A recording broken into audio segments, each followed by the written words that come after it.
Lucky Land Casino, asking people, what's the weirdest place you've gotten lucky? Lucky? In line at the deli, I guess? Aha, in my dentist's office. More than once, actually. Do I have to say? Yes, you do. In the car before my kids' PTA meeting. Really? Yes. Excuse me, what's the weirdest place you've gotten lucky? I never win and tell. Well, there you have it. You can get lucky anywhere, playing at LuckyLandSlots.com. Play for free right now. Are you feeling lucky? No purchase necessary. Void where prohibited by law. 18 plus. Terms and conditions apply. See website for details. Major Guevara, in your speech to the General Assembly day before yesterday, you accused the United States of helping Cuba's neighbors prepare new aggression against her. We, in turn, have often accused your government of abetting subversion in other Latin American countries. Do you see any way out of this situation, any way to improve relations? I think with regards to solutions, there are solutions, and I think there is only one. We have said repeatedly to the government of the U.S. that we do not want anything but to forget us, that they do not consider us even for good or evil. Welcome to Bite-Sized Bios.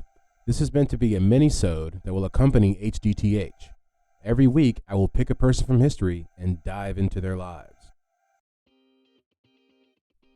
All right, welcome back to another episode of Bite-Sized Bios, BSB. I am your host here, Richard Dix. This is episode number 39 here. Welcome. If it's your first time, welcome. If it's not your first time, also welcome. We talk about people in history here. We try to give you the elevator pitch of why they're important to history. We've covered a lot of different people over what has been, I think, about a year now. We've been doing this specific actual, I guess, addendum or accompaniment to the actual HDTH. Started back, I think, last October. This is now our 39th episode, and what we've been doing now, if you've been listening, is these episodes have been going with the 40s to 70s series that have been covering with the normal podcast, the mother podcast, I guess, if you can say. I'm not sure. And so that's been going. We've been doing that for about 3 months now, and it's been helping. I think it's been nice to have a guidance, even for both. You know what I mean? So I don't think we would have covered Che Guevara now or anytime soon if it wasn't for the fact that his life occurred during the time frame that we're covering. And we'll find out a lot about him. Very interesting person. I didn't know much about him before this. He has to do with a lot of the things that we've already kind of covered as well. He was there during the Cuban Missile Crisis, Bay of Pigs, all of that stuff. He's a very integral part of the Cuban Revolution. But of course, before we get down to old Che, and I'll tell you why his name is Che, we have to talk about the last episode, because of course this is the mini episode of How Did That Happen? So our last episode was one that kind of came out of nowhere, was not on the books, wasn't something that I was expecting to do. I just kind of fell into a pool of research and wanted to share with you guys. Of course, what I'm referring to is, of course, the Israel-Hamas conflict that kicked off on October the 7th of this month, which started with the Hamas fighters paragliding into that music festival and killing 1,400 Israeli civilians and citizens over the next day or so, and taking 200 hostages. And now we are in, at this point of recording, I think when I first recorded it was about 2 weeks ago. This is October 27th when I'm recording this now. They're saying they think they've killed almost 7,000 Palestinians in Gaza. And so I wanted to, when I was watching all of that stuff go down, like I said in the previous episode, I wanted to just figure out what was going on. I wanted to figure out how, literally, as the podcast asks, how did this happen? Or how did that happen? How did we get here? Is a question that I don't think was being asked enough, even still now. How did we get here? And so that was kind of the focus and the foundation for that podcast. I think we covered a lot. I don't think there's a lot to, especially because there's going to be a part 2, and there is. I know, and I kind of at the end of the last episode I had said, it's going to be next week. I think because I was just thinking, because in the moment I didn't know, because when I started recording the podcast, I didn't think it was going to be a part. I didn't think it was going to be a 2-part series. I thought I was just going to get it all in, truthfully. But what I found myself was, I don't know, kind of glossing over certain topics that I just felt like, in this long form format, we should really be laying out and kind of fleshing out. So I thought, okay, well, and it's probably fatigue from, going at it, for whatever time that it was. So I was like, all right, well, let's just stop it. We have the ability to do that. So let's just do that. So there will be part 2 coming next week, guys.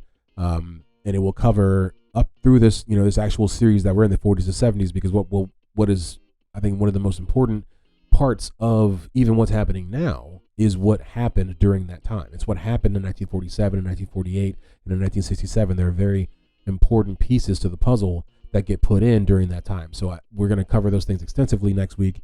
But for this week, this past week, I thought it was good to kind of just get the foundation laid out there, get the building blocks in there to talk about the Ottoman Empire, and where that kind of plays in that how that turns into British mandated Palestine with the Ottoman Empire losing in World War One. And it's been good. I thought it was a good episode. So I don't think there's much else to say really. But what is important, I mentioned in the last episode that the podcast now has a TikTok. TikTok is doing pretty good. Hope you guys go over and check it out. It's at HTTHappen22. What I'm doing over there is a little bit different than what I've really ever done with anything with this pod. Is I'm starting to put some visuals with the audio here. Not specifically what I'm saying right now, because this is of course the intros and the outros are not really too much part of the podcast themselves. But the middle parts where we actually talk about the things that happen. There'll be visuals with those. I'm starting to record more promos that go with the visuals, and so trying to just get the word out there, so people know what happens here, what goes on. And the response has been pretty well, but I just want to say it here in case no one actually knew that before.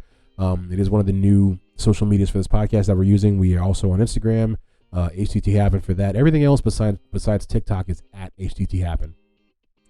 Someone already had it, I guess, somehow at TikTok. I don't know who that person is. But yeah, and of course the website is htthappen.com. I've been trying to, like I said, flesh out the work site. Is if you go there are a lot of videos that you can see that show what I was able, like where I got the stuff. It shows you the where the videos and the information. I'm not just pulling the stuff from thin air. You don't have to always read it if you're not if you're less of a reader, more of a visual person. The videos are there. I would recommend checking them out because I deep dive to try to find some really good information. And I think I can't always bring it all here. It's not always going to show up all here, but if you're interested in what you're finding here, I would say go check that out. And of course, like I said, that's htthappen.com. We are on, I think, all the different podcast networks. Just got all the Spotify stuff recently updated. Hope that is working for all you people out there. But yeah, I don't think there's much else to say before we get on. Give us 5 stars wherever you find this. And wherever you find this podcast, if you loved it, if you didn't love it, give us 2 stars because constructive criticism is always welcome. But yeah, I don't think there's much else to say before we get on with the pod. So without further ado, as we know what to do, here is the episode.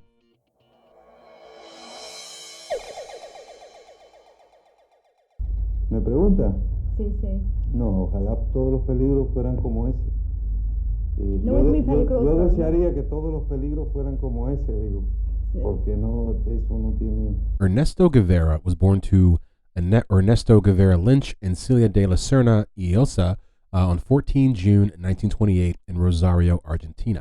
Although the legal name of his birth certificate was Ernesto Guevara, his name sometimes appears with the de la Serna and or Lynch accompanying it. He was the eldest of 5 kids born into an upper middle class Argentine family. His family was a mixture of Spanish and Irish, which is interesting to me. I never realized that he was anything but Hispanic.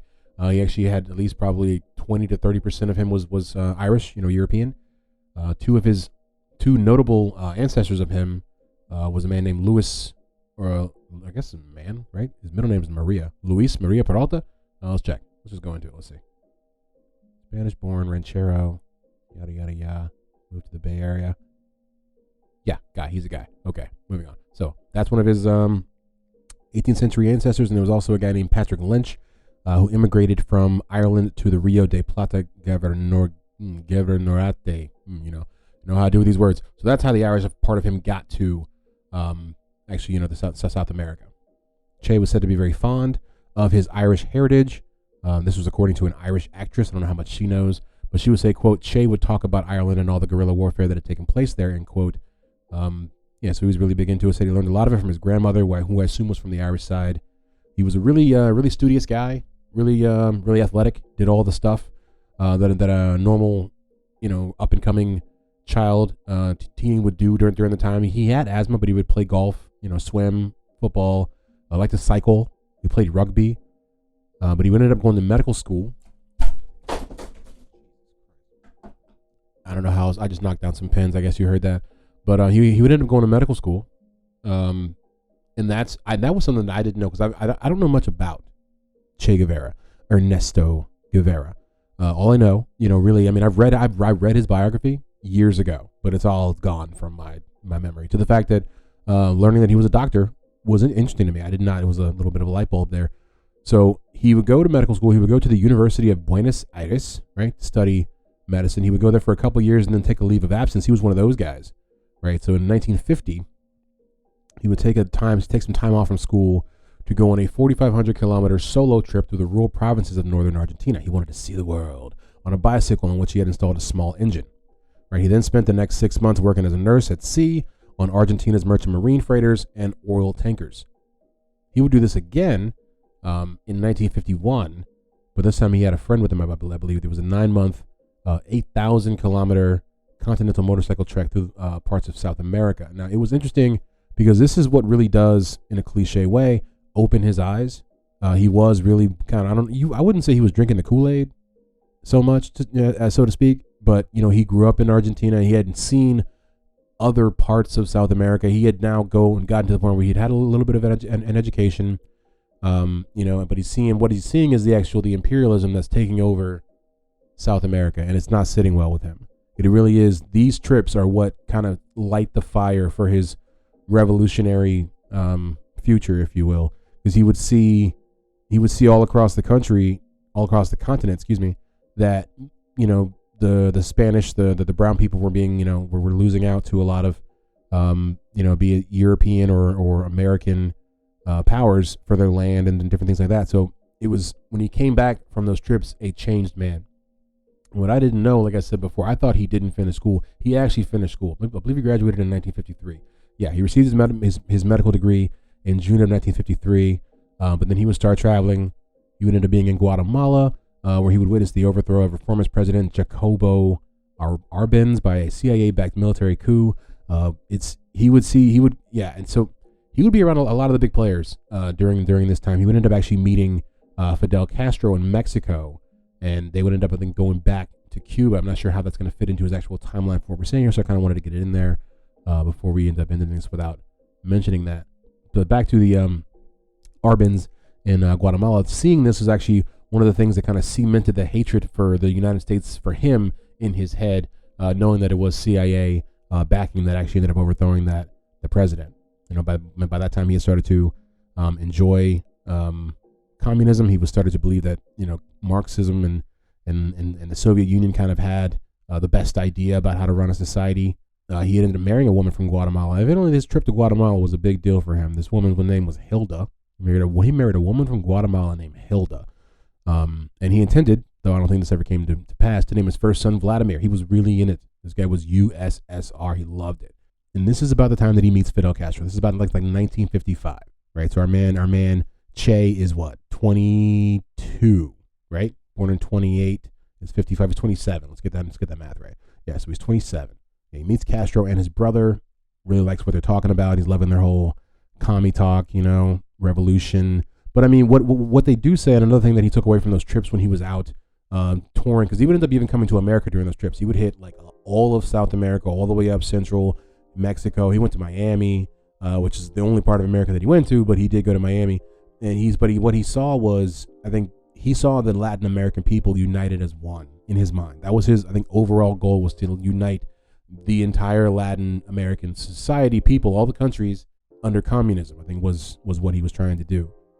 Because he, was not a fan of capitalism. He wasn't a fan of America, and really liked what he saw going on in Russia. So he and Fidel go back to Cuba, and they do this on a yacht that's called, if I'm wrong, it's called Grandma, right? The yacht's called Grandma. It's Granma. Maybe it's Grandma, or but I was like, they go back to Cuba on a yacht called Grandma. And I keep looking at it. I'm wondering if it's not pronounced that way, but it just is, I guess. If I'm wrong, let me know. Someone please. But so 82 guys, right? They get together, these guys, they're going back, they're taking Cuba, right? That's their plan. They're going from Mexico to Cuba on this yacht named Grandma. When they get there, that doesn't really happen. They end up losing like 80% of the people that went. Like, they end only 12 people. Like, literally, when Che goes to this thing, he's only supposed to be a doctor, because he is a doctor. So he's like their medic, right? but they end up only with 12. They lose 60 people. Of the 82 guys that were puttering away on Grandma, coming across that body of water, 60 of them perished. So they're left with 12. That is when, around the time that Che becomes second in command. Cue the beret. Cue the stern look, right? Looking off. That's on everybody's t-shirts and binders and coffee mugs. This is where we get that Che. And while we're at it, let's talk about why his name is Che and not Ernesto. But first off, his name is Ernesto, but his nickname is Che. And this is because in Argentina, it's very usual to use that term, that word Che, as a filler between your words. I think it's something like, something like okay, or something like hey. Let me look it up. Yeah, it means something like hey, but I mean, it's just kind of, I think it's similar to how people will probably say like, or something like that, or you know what I'm saying, or something like that, I imagine. But he said it so much that the people around him, the Cubans and the Mexicans, they were like, hey, you wow, that's not Ernesto, that's Che. The guy says Che, the guy that says Che 50 times for every sentence, that's Che. So that's how we get Che Guevara, right? So we have come back now on Grandma, right? And we are in Cuba. Only 12 left, but they end up building their army back up.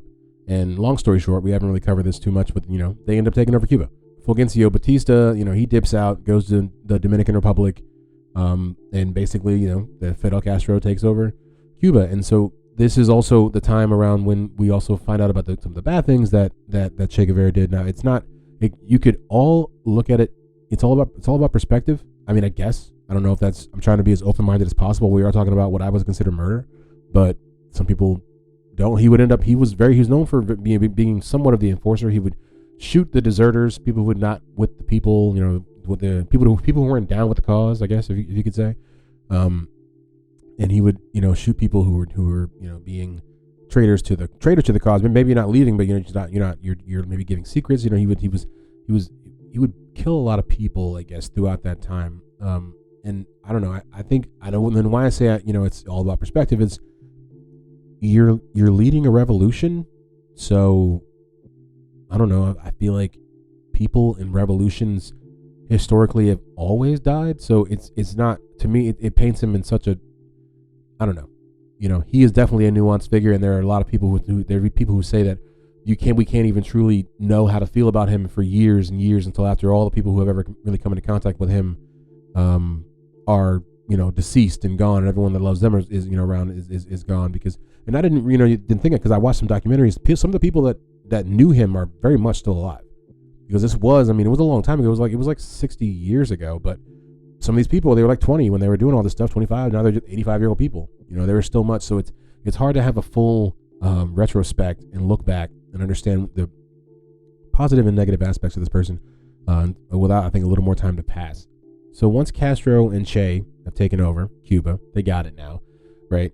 What they realize is that they both kind of have different ideas about how they want to run it, or what should be done, and what their vision is for the future, what's next. What they find is Castro he's much more, I would say, power obsessed. He's much more focused on how much he can control, whereas Che really has this idea of, like I was saying, uniting the entire of Latin America under like communism. He wants to see a revolution all across of all the different Latin countries, and so it really does kind of they clash for a while. I mean, they were cool to begin with, but eventually Castro's like, man, you're doing too much. You kind of like we're gonna send you somewhere else. So he sends him to fight off, and he basically lets him do what he wants to do, fight these wars. He goes to do these different revolutions. He goes to Africa. He fights in the Republic of the Congo right after the Congo gains its independence from Belgium. Does not work very well, and this was for a number of reasons. I watched a very good documentary, which I do believe will be on the Works Cited, and it's interesting. It really is interesting with these documentaries to watch because I watch them all. I'll read subtitles. I don't mind if you have a crazy accent. Like I watched, like with this one, it was an African guy with a very thick accent, but he was explaining why it didn't work for Che Guevara in his revolution. Like he said it had a lot to do with the spirituality of the soldiers he was trying to control, and also with the fact that they came in there. This was wild. They came in there with black Cubans. When they sent Castro, or not, when they sent Guevara to the Congo they sent him with black Cubans. Like, if you know Cuban, just like any race of any kind of people, they range from light to dark. They took the dark ones, right? So that no one will be alarmed and be like, oh, there's a bunch of Cubans helping with this revolution. So first off, that rubbed all the other Africans, like, they didn't like that. And then there were these spiritual issues of like digging holes and where, like, they in the trenches. They said he was trying to, I guess, do some sort of trench warfare, and the African people there only see trenches as a place to put dead people, so they wouldn't do it. So there's a lot of back and forth of, them not respecting him, thinking that he doesn't respect them. A lot of stuff. So basically, I'll say all that to say that didn't work out, and we're getting close to the end of Che Guevara. So what he would end up doing, he would end up going to, I think it was the Czech Republic. I don't know if it was Czechoslovakia at the time or Czech Republic, but he would go over there and plan his next revolution, which would be in Bolivia. And this would prove to be, I guess, not the greatest choice. He would go there and end up getting killed in that revolution by a CIA-backed regime. Basically, the CIA has something to do with killing him as well. And he was shot. He was shot by this guy. It was a really interesting story. I mean, it's funny. It's the guy that shot him volunteered to shoot him when he was half drunk and angry because I guess previously I guess I'm jumping the gun here because the way that Che died, he had been captured. So he was being held basically prisoner by the opposing forces. And so the people that he was with, the guy who volunteered to shoot him, a couple of days before that, Che's revolutionary people had been fighting against him, and they killed all his buddies. But what I found to be interesting, and death is never funny, but all of them were named Mario. All three of them were named Mario, and they put that in there, and I just thought that was hilarious. But he gets shot like 9 times. This guy shoots him 9 times, and they choose not to shoot him in the head because they're trying to. I guess initially they were going to lie. I don't know if that's because we all know what happened now, but they were going to say he died during combat, and so they had the story. They were going to draw up the story and whatever, so they didn't want to shoot him in the head, which I guess was customary during that time. But yeah, he would get shot all throughout the chest, the legs, all that good stuff. There's pictures of him, his actual dead body, which I'm not sure which I'll put up on the website or not. Not really sure this time, but yeah, I mean that is Che. He would end up, he would die and become a symbol of resistance all across the world. And they say that truly was, when you talk about the differences between him and Fidel Castro. Fidel Castro wanted power, right? And Che Guevara wanted people to be able to he wanted the oppressed people to be able to overcome, right, and become independent. That was his whole thing. That's why, I mean, it makes sense. I mean, people say that, and I think there is a little bit of truth to it, that that Castro sent him off because they were having issues because they didn't see eye to eye. But I do think that also that was what Che was here to do. He was here to go around and try to help people fight. I mean, he was basically just a traveling revolutionary, if you think about it. He would travel the world to help people try to overcome their oppressor. And so that's Che Guevara.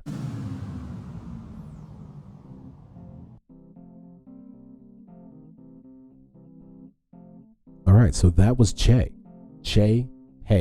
Guevara. Ernesto, right? Learned a lot about this guy. Really cool. Very, very complex individual. I mean, the fact that this man is a doctor and 30% Irish alone is just something that I did not think or know, even when you look at him. It's not something that I feel like is taught or talked about. I don't even feel like we talk about Che Guevara very much in school. I feel like he's literally a sentence in like actual like history books. But you see him on people's shirts, you see him on, posters and stickers and everything. And I feel like literally probably 95 to 97% of people who have anything about him know nothing about him. And I used to be one of those people, and I basically still am, because I only did a 25-minute podcast, so I can't know that much. But yeah, hope you guys liked it. I don't think there's much else to say here. We're going to go ahead and go into the next week. We're going to be doing a part 2 for the Israel-Hamas conflict. We're going to cover the back half of the, part that I feel like is, I don't know if it's the back half, but it's something we're going to cover the 40s, the 50s, and the 70s of kind of what's going on, and where I'm going to make a choice at that point if afterwards I want to go forward and continue to cover, because I really do want to break it down. I mean, if we're going to do this, and that's what this this podcast is here for, why not? I mean, take the lead, and then try to figure some things out. But we'll see. We'll cross that bridge when we get to it. As always, I appreciate you guys for pressing play week to week. Give this podcast 5 stars wherever you find it, if you could. If you liked it, if you didn't like it, give us 2 stars. Tell us why you didn't like it, because constructive criticism is always welcome, as we say here. Like I said, thank you for pressing play, and I'll see you guys next week with the next How Did That Happen?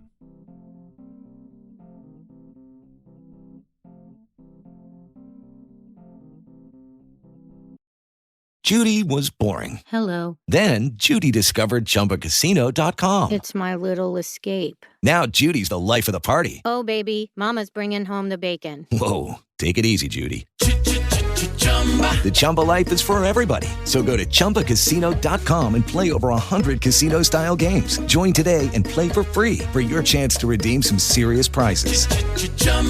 ChumbaCasino.com. No purchase necessary. Void where prohibited by law. 18 plus terms and conditions apply. See website for details. Hello, Saver. Whether you're saving for that trip to the tropics or saving for an emergency, now is the time to take advantage of Wells Fargo's savings options. Wells Fargo offers savings accounts that can help you save towards your goals. So, what are you saving for? Visit a Wells Fargo branch or wellsfargo.com/save to open a savings account today. Wells Fargo Bank, N.A., member FDIC.